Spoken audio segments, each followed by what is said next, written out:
Yes. They really want to jump, spin me around, do a little dance or a little pirouette. I always have to beg them.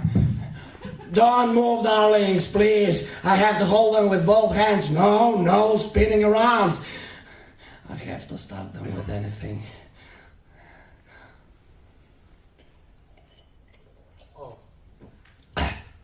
With cotton, for example, to make them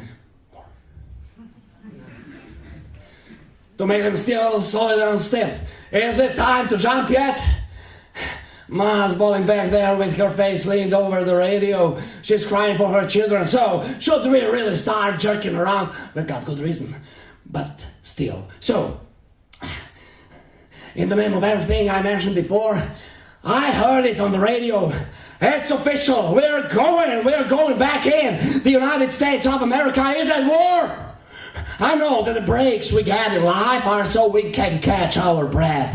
And while all those poor mothers waste their time taking care of their little ones, while families bicker on without a rest, while we're in the dark about everything, while we are busy chatting away, they're busy running around in their offices, making political decisions, mixing things up, testing stuff in labs, forming commissions, making things in factories, buzzing around the Pentagon, making plans around the clock at the White House, all without warning us, without us really knowing. And then at the end of this our little pause, the radio starts talking all of a sudden, and then my legs start going off, more nervous than ever.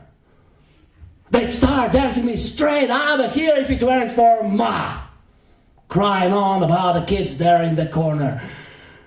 But I'm still me. Hell, a veteran of the United States Army.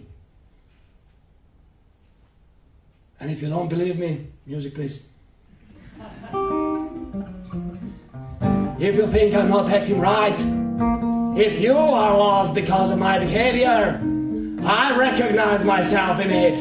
I know I'm still me. Make no mistake, even some generals act weird in their cities, take on European airs and get all tarted up like some French whore. But they're like gods out there on the battlefield. And all it took was one radio broadcast to bring the whole thing back, to stop the smell into my nose, the smell of the night, war camps, the stink of men and animals, the sounds of a bullet-trapped jungle, and nervous man chattering away in my ears, and of course, in the back of my eyes, endless patterns of the airplanes circling about in silence, those planes that makes you stand up proud. Oh, Jesus!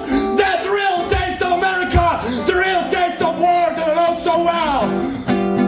You really have to find yourself lost one morning after a battle, wasted, wandering around some burnt-out place covered in smoking corpses. You really have to wake up there after passing out. You really have to have wanted to die one day in that foreign hell. It's only then that your ears really quiver. It's only then that your heart starts to warm up. And then all of a sudden, when you think you're alone, and you're calling out for the end in that foreign hell, all wet with blood, you hear a few familiar words, like, what a mess, or where's my boots, anything like that.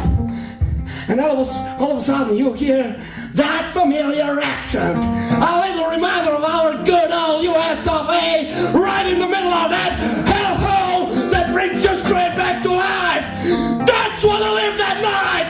And so, in the name of that life, even though I hear Ma's crying here beside me, she is weeping for her children. And even though I know the old L here doesn't have anything left to play except the part of comforter, in the name, music, in